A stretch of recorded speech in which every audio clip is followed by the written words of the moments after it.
Hai guys, selamat pagi guys. Kali ini aku mau meneruskan cerita yang kemarin yang cupang itu ya guys ya. Dan ini tuh part 2 nya.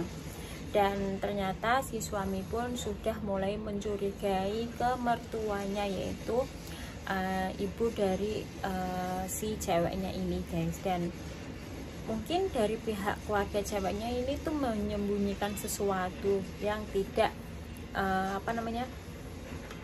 diketahui oleh si suaminya gitu guys, suami ceweknya ini. Oke guys, aku akan lanjut mulai cerita yang part 2 nya ya guys ya. Ini tuh kayak aku tuh membaca ini tuh kayak meresapi banget ya gitu guys. Jadi kayak terbawa kebohongan seorang mertua kepada menantunya tuh kayak kenapa sih seperti ini gitu loh guys. Oke, part 2 kita lanjut. Kenapa dengan leher Anggi? Tanyaku. Terbata mataku dengan serius melihat bekas tanda merah pada leher dan dada mayat Anggi. Kamu ini sudah dibilang jangan dibuka. Tanda merah itu bekas pembuluh darahnya yang mau pecah. Kok iso ya? Ujar mertua. Ia berjongkok memperbaiki kain penutup wajah Anggi. Tidak mungkin, masa iya hanya di bagian dada dan leher Anggi saja. Bu, apa yang terjadi padanya? Tanyaku sesak dada ini melihat pemandangan itu. Pikiranku menjadi buruk terhadap jenayah Anggi. Apakah dia berselingkuh di belakangku? Ketika pikiranku berkecamuk, ragaku ada di sini, tapi pikiranku menari dan melayang kemana-mana. Aku tidak bisa fokus, sehingga aku seperti orang yang linglung dan tatapanku menjadi kosong. Mas, jangan melamun. Meda menepuk pundakku, sehingga aku tersentak. Air mataku pun terus berjatuhan seperti air hujan yang berguguran dengan lebat. Tunggu, tahanku ketika jenayah Anggi hendak diangkat ke tempat pemandian. Ada apa lagi Faurus? Jadi nama si cowok ini tuh Faurus. Kami sudah terlalu lama menunggumu. Sekarang apalagi yang harus ditunggu? Kasihan anakku. Sudah lama rohnya terkatung-katung karena terus dijeda pelaksanaan prosesi pemakamannya. Ujar mertua sedikit ketus. Ia terlihat kesal padaku. Aku ingin mengatopsi istriku. Jadi mau diotopsi guys, biar tahu kenapa penyebab kematian si istrinya ini. Ucapku. Aku juga ingin mengetahui apa yang sebenarnya terjadi. Siapa tahu dengan otopsi semuanya bisa terjawab. Oke. Kau gila, katanya. Kau sudah tidak waras. Sebelum meninggal anakku harus merasakan sakitnya meregang nyawa. Sekarang setelah ia tiada pun kau ingin membuatnya sakit. Ibu tidak setuju. Ini si mertuanya ya guys ya. Ujar mertua. Terlihat dari wajahnya seperti ketakutan. Entah dia takut terjadi apa-apa dengan jenayah Anggi atau ada sesuatu yang ia takutkan akan terbongkar. Yang jelas kematian Anggi sangat jangkal. Ya iyalah, kenapa ada kayak gitu? Mungkin kalau nggak diperkosa ya dia selingkuh kayak gitu sih guys. Entah atau saya bentar tekan timu tanganku pegel guys. Bu, coba ibu jelaskan lebih detail. Kenapa istriku bisa mengalami penyumbatan darah selama ini dia punya resiko penyakit apapun. Selama ini tak punya resiko penyakit apapun. Suaraku agak mengencang. Para tetangga yang hadir terfokus padaku sekarang. Virus, kau ini. Apa kau ingin membuat keributan pada saat dalam keadaan berduka seperti ini? Sia-sia kami menunggu kau datang. Setelah kau berada di sini, kau malah membuat keributan. Kau tidak waras, Virus. Solo kan ya wajar ya nak saat ini si suaminya kan curiga ya kan, misalkan orang nunggoni, kecuali nunggoni wes nggak apa-apa kan, orang nunggoni nggak ada di sampingnya ketika si istrinya tuh mengembuskan nafas terakhir. Sia-sia kami tekan dia, aku bingung guys, bagaimana aku bisa merasa waras. Aku kehilangan anak dan istriku dalam waktu bersamaan. Seandainya ibu yang berada di posisiku sekarang, bagaimana perasaan ibu? Tanyaku, dada ini kian sesak. Aku juga berada di posisimu. Anak dan cucuku meninggal. Cucu pertama yang selama ini aku nantikan. Tidakkah kau berpikir ke sana? Tapi aku tidak ingin menangis karena aku tidak ingin melihat anakku susah di dalam alam sana. Tapi aku tidak teriak ibunya. Maaf guys, aku ganti posisi. Tadi tanganku sampai banget, soalnya aku megangin dan ini aku taruh. Bu, sabar. Bu Marwah, Mas Ferus, istighfar Mas Ferus. Para warga berusaha menenangkan kami. Ada mengelus punggung belakangku, bukan ke belakang. Dan ada yang mengelus punggung belakang mertua.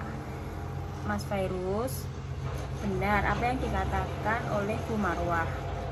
Sudah terlalu sakit saat Mbak Anggi meregang nyawa. Apa masih mau ditambah dengan melakukan otopsi? Proses otopsi itu sangat ngeri Mas, dan tidak berjalan hanya 1 atau 2 jam saja. Ada baiknya proses pemakaman segera dilaksanakan sebelum Marwah Asa datang. Sebelum waktu. Ngocok kok itu. Silau guys, jadi tulisannya rakyat guys. Jangan sampai kemalaman, apalagi Mbak Anggi sedang mengandung.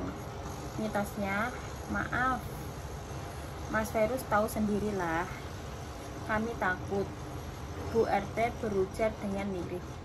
Dan terpaksa aku luluh juga, karena aku tak punya pendukung yang membantuku untuk membuat mereka semua percaya. Aldo, coba kamu urus virus ini. Seperti dia sangat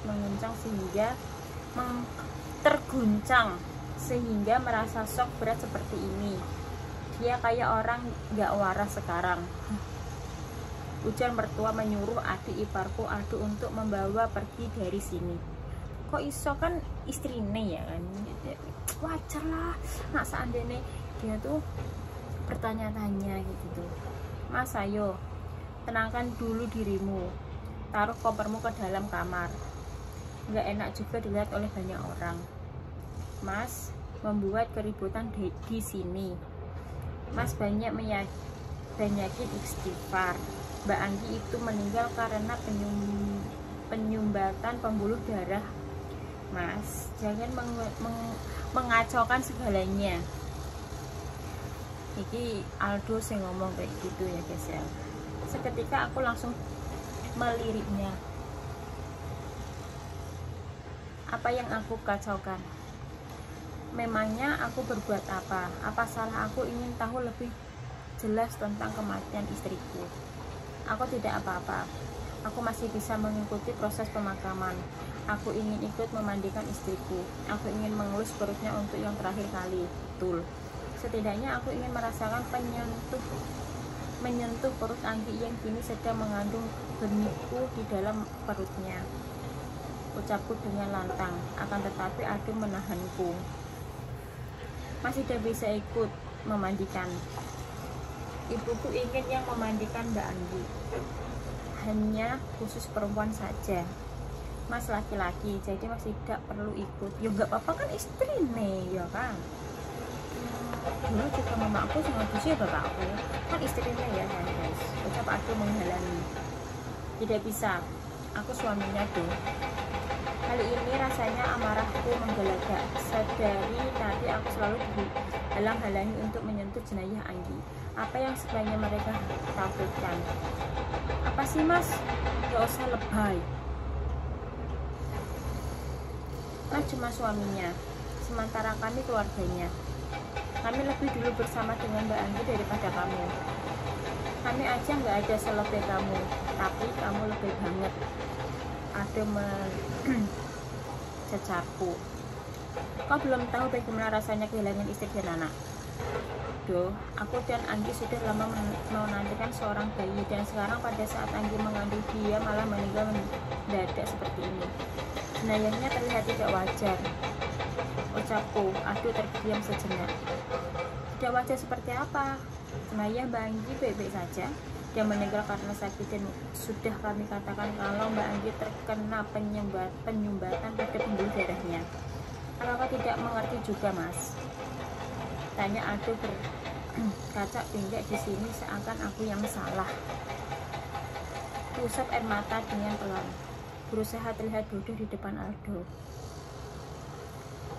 Aku berusaha mempercayai perkataannya karena masih banyak pertanyaannya menggunung di dalam pikiran ini. Aku harus mencari tahu apa penyebab kematian Anggi dan tanda apa yang ada di lehernya. Apakah Anggi selingkuh seperti yang aku pikirkan? Dan kenapa jika Anggi memang berselingkuh, kenapa dia tega melakukan hal ini dan mengkhianatiku? Jenayah Anggi selesai dimandikan. Aku kembali keluar dan duduk lesehan seraya membaca surat Yasin. Kini aku tidak berucap sepatah kata pun. Aku hanya mengikuti seperti apa kelanjutan dari drama ini. Usai dimandikan, jenayah Anggi dikafankan. Lagi dan lagi aku tak boleh melihat proses pengafanan jenayah Anggi. Proses itu pun dilakukan secara tertutup. Jenayah Anggi ditutup dengan kain jari yang digantung mengelilingi jenayahnya. Aneh, seperti ada yang mereka sembunyikan. Yang tak boleh orang lain tahu. Aku semakin penasaran bagaimana keadaan jenayah Anggi di dalam sana. Jangan coba masuk ke dalam, Pamali. Mertua menggemit. Aku memang celikuk ingin mengintip. Oh, jangan batu, Virus. Biarkan para pemandu jenayah itu menyelesaikan tugas mereka, ujar mertua sekali lagi. Sungguh aku semakin merasa tertantang ingin melihat proses pengafanan jenayah Anggi. Setelah selesai mengafankan jenayah Anggi, kain jari yang tadi digantung kini dicopot. Tubuh Anggi terbungkus rapi dengan kain kafan putih. Kini jangankan wajahnya, sehelai rambut Anggi pun tak bisa kulihat lagi. Ayo, tolong bantu dibawa ke masjid agar jenazahnya bisa segera disolatkan. Jangan sampai kita kemalaman, ucap Pak RT. Lantunan kalimat tauhid pun mulai berseru terdengar bersahut-sahutan. Aku ikut menggiring di belakang. Akan tetapi pada saat aku ingin ikut naik ke atas pick up, aku terlupa sesuatu.